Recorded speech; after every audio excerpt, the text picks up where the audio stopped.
सर्व मंगल मांगल्ये शिवे सर्वार्थ साधिके शरण्ये त्र्यंबके गौरी नारायणी नमस्तुते नमस्तुते नमस्तुते।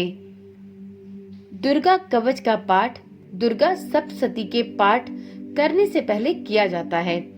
इस कवच का पाठ करने से देवी भगवती अपने भक्तों पर प्रसन्न होकर उन्हें सुरक्षा और स्वास्थ्य प्रदान करती हैं।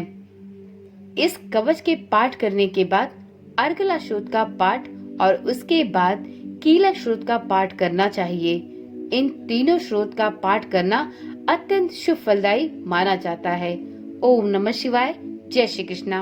आप सभी का सनातन धर्मसार चैनल पर बहुत बहुत स्वागत है। मित्रों, आप सभी को शारदीय नवरात्रि की अत्यंत हार्दिक शुभकामनाएं। आज की वीडियो में हम देवी कवच का पाठ करेंगे, तो एक बार माता भगवती की उपासना करते हुए इस पाठ का प्रारंभ करते हैं। ओम श्री चंडिका देवी को नमस्कार है। मार्कंडेय जी ने कहा, पितामह, जो इस संसार में परम गोपनीय तथा सभी मनुष्यों की सब प्रकार से रक्षा करने वाला है और जो अब तक आपने दूसरे किसी के सामने प्रकट न किया हो, ऐसा कोई साधन मुझे बताइए।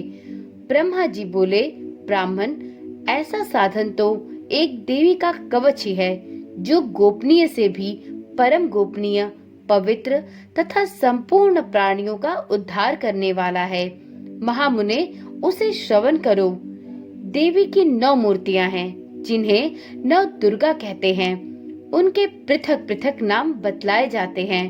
प्रथम नाम शैलपुत्री है, दूसरी मूर्ति का नाम ब्रह्मचारिणी है, तीसरा स्वरूप चंद्रघंटा के नाम से प्रसिद्ध है, चौथी मूर्ति को कुष्मांडा कहते हैं, पांचवी दुर्गा का नाम स्कंद माता है, देवी के छठे रूप को कात्यायनी कहते हैं, सातवां कालरात्रि और आठवां स्वरूप महागौरी के नाम से प्रसिद्ध है, नवी दुर्गा का नाम सिद्धिदात्री है। ये सब नाम सर्वज्ञ महात्मा वेद भगवान के द्वारा ही प्रतिपादित हुए हैं। जो मनुष्य अग्नि में जल रहा हो, रणभूमि में शत्रु से घिर गया हो, विषम संकट में फंस गया हो तथा इस प्रकार भय से आतुर होकर जो भगवती की शरण में प्राप्त हुए हों, उनका कभी अमंगल नहीं होता। युद्ध के समय में संकट में पड़ने पर भी उनके ऊपर कोई विपत्ति नहीं दिखाई देती। उन्हें शोक, दुख और भय की प्राप्ति नहीं होती।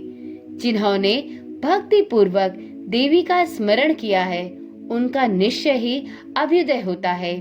देवेश्वरी, जो तुम्हारा चिंतन करते हैं, उनकी तुम निसंदेह रक्षा करती हो। चामुंडा देवी प्रेत पर आरूढ़ होती हैं, वाराही भैंसे पर सवारी करती हैं, ऐन्द्री का वाहन इरावत हाथी है, वैष्णो देवी गरुड़ पर ही आसन जमाती हैं, माहेश्वरी वृषभ पर आरूढ़ होती हैं, कौमारी का वाहन मयूर है, भगवान विष्णु की प्रियतमा लक्ष्मी देवी कमल के आसन पर विराजमान हैं और हाथों में कमल धारण किए हुए हैं। वृषभ पर आरूढ़ ईश्वरी देवी ने श्वेत रूप धारण कर रखा है। ब्राह्मी देवी हंस पर बैठी हुई हैं और सब प्रकार के आभूषणों से विभूषित हैं। इस प्रकार ये सभी माताएं सब प्रकार की योग शक्तियों से संपन्न हैं। इनके सिवा और भी बहुत सी देवियां हैं जो अनेक प्रकार के आभूषणों की शोभा से युक्त हैं तथा नाना प्रकार के रत्नों से भी सुशोभित हैं। ये संपूर्ण देवियां क्रोध में भरी हुई हैं और भक्तों की रक्षा के लिए रथ पर बैठी हुई दिखाई देती हैं। ये शंख, चक्र, गदा, शक्ति, हल और मूसल, खेटक और तोमर, परशु, पाश, कुंत और त्रिशूल एवं उत्तम शारंग धनुष आदि अस्त्र शस्त्र अपने हाथों में धारण करती हैं। दैत्यों के शरीर का नाश करना, भक्तों को अभय दान देना और देवताओं का कल्याण करना, यही उनके शस्त्र धारण का उद्देश्य है। महान रौद्र रूप, अत्यंत घोर पराक्रम, महान बल और महान उत्साह वाली देवी, तुम महान भय का नाश करने वाली हो, तुम्हें नमस्कार है। तुम्हारी ओर देखना भी कठिन है। शत्रुओं का भय बढ़ाने वाली जगदम्बिके, मेरी रक्षा करो।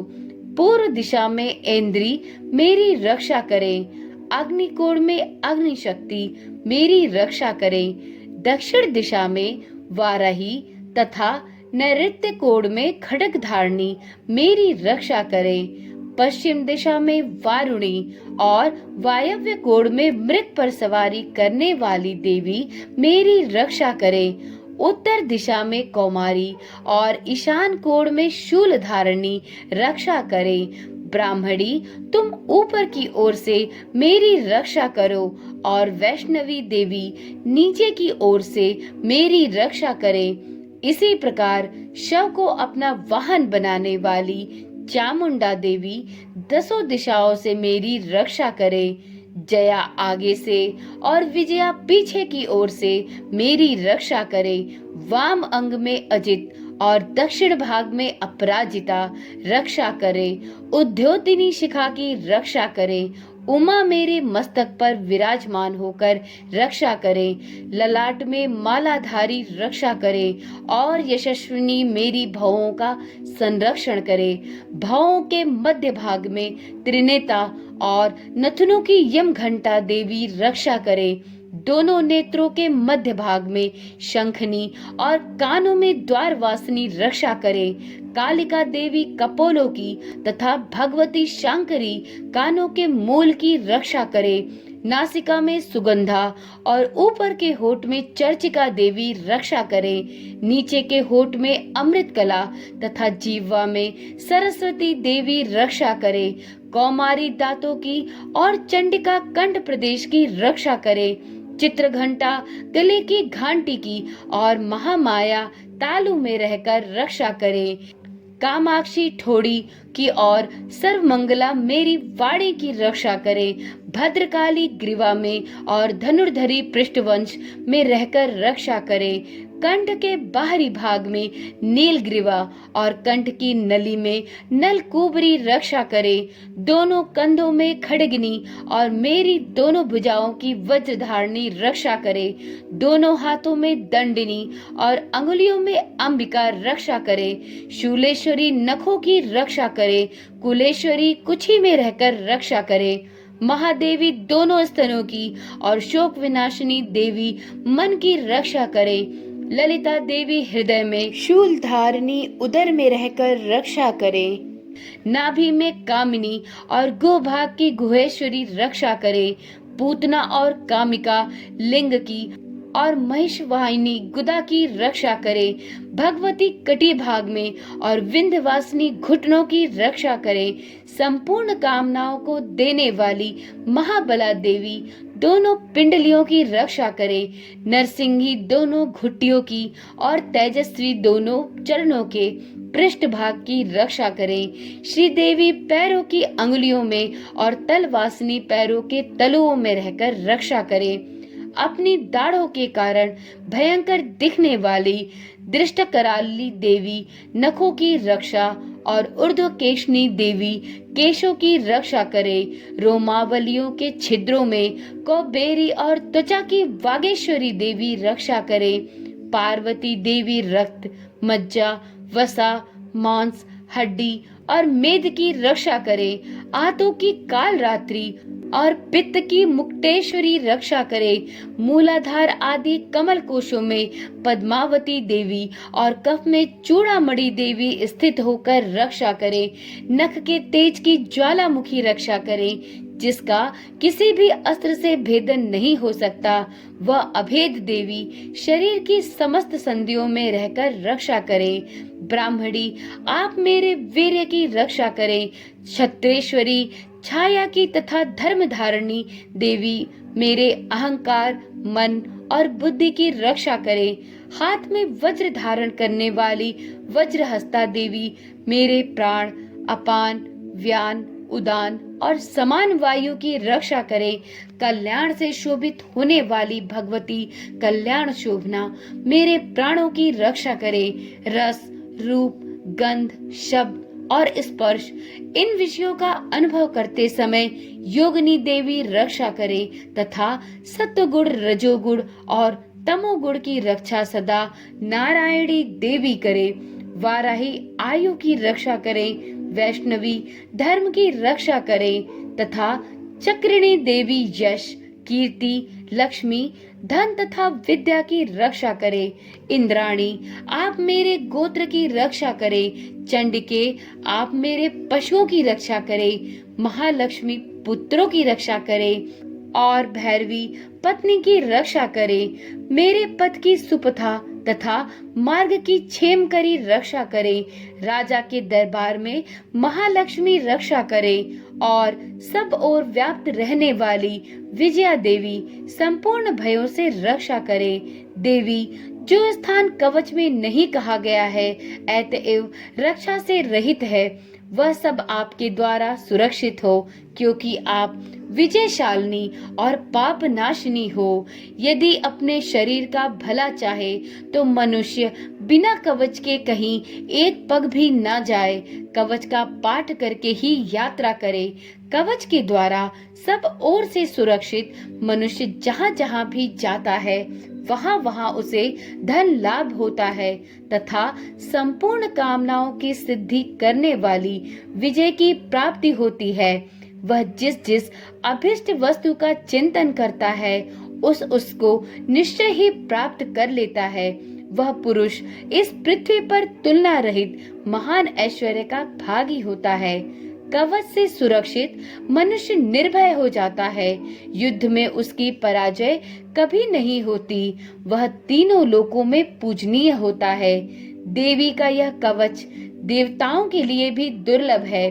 जो प्रतिदिन नियम पूर्वक तीनों संध्याओं के समय श्रद्धा के साथ इसका पाठ करता है उसे दैवी कला प्राप्त होती है तथा वह तीनों लोकों में कहीं भी पराजित नहीं होता। इतना ही नहीं, वह अमृत्यु से रहित हो 100 से भी अधिक वर्षों तक जीवित रहता है। मकरी, चेचक और कोढ़ आदि उसकी संपूर्ण व्याधियां नष्ट हो जाती हैं। कनेर, भांग, अफीम, धतूरे आदि का स्थावर विष, सांप और बिच्छू आदि के काटने से चढ़ा हुआ जंगम विष तथा आइफेन और तेल के संयोग आदि से बनने वाला कृत्रिम विष, ये सभी प्रकार के विष दूर हो जाते हैं। उनका कोई भी असर नहीं होता है। इस पृथ्वी पर मारण, मोहन आदि जितने आभिचारिक प्रयोग होते हैं तथा इस प्रकार के जितने मंत्र यंत्र होते हैं वे सब इस कवच को हृदय में धारण कर लेने पर उस मनुष्य को देखते ही नष्ट हो जाते हैं। ये ही नहीं, पृथ्वी पर विचारने वाले ग्राम देवता, आकाशचारी देव विशेष, जल के संबंध से प्रकट होने वाले गण, उपदेश मात्र से सिद्ध होने वाले निम्न कोटि के देवता, अपने जन्म के साथ प्रकट होने वाले देवता, कुल देवता, माला, डाकिनी, शाकिनी, अंतरिक्ष में विचारने वाली भयंकर डाकिनियां, ग्रह, भूत, पिचास, यक्ष, गंधर्व, राक्षस, ब्रह्म राक्षस, बेताल, कुष्मांड आदि, भैरव आदि अनिष्टकारक देवता भी हृदय में कवच धारण किए रहने पर उस मनुष्य को देखते ही भाग जाते हैं। कवचधारी पुरुष को राजा से सम्मान वृद्धि प्राप्त होती है। यह कवच मनुष्य के तेज की वृद्धि करने वाला और उत्तम है।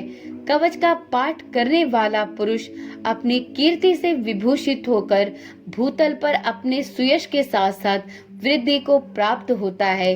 जो पहले कवच का पाठ करके उसके बाद सप्तसती चंडी का पाठ करता है, उसकी जब तक वन, पर्वत और काननों सहित यह पृथ्वी टिकी रहती है तब तक यहाँ पुत्र पौत्र आदि संतान परंपरा बनी रहती है। फिर देह का अंत होने पर वह पुरुष भगवती महामाया के प्रसाद से उस नित्य परम पद को प्राप्त होता है जो देवताओं के लिए भी दुर्लभ है। वह सुंदर दिव्य रूप धारण करता है और कल्याण में शिव के आनंद का भागी होता है। इस प्रकार से श्री देवी कवच संपूर्ण हुआ। तो एक बार प्रेम से बोलिए माँ भगवती की जय हो। मित्रों, इस देवी कवच के पाठ करने के बाद अगली वीडियो में हम अर्गला श्रोत का पाठ करेंगे। तो इन वीडियोस को निरंतर प्राप्त करने के लिए चैनल के साथ जुड़े रहें। यदि आपने अभी तक चैनल को सब्सक्राइब नहीं किया है तो चैनल को अभी ही सब्सक्राइब करें और साथ में नोटिफिकेशन बेल को ऑन करना भी ना भूलें, जिससे जब भी इस चैनल पर वीडियोस डाली जाए उसकी सूचना आपके पास सबसे पहले पहुंचे। तो चलिए अब मिलते हैं अगली वीडियो में अर्गला श्रोत के पाठ के साथ। तब तक के लिए ओम नमः शिवाय, जय श्री कृष्णा, राधे राधे।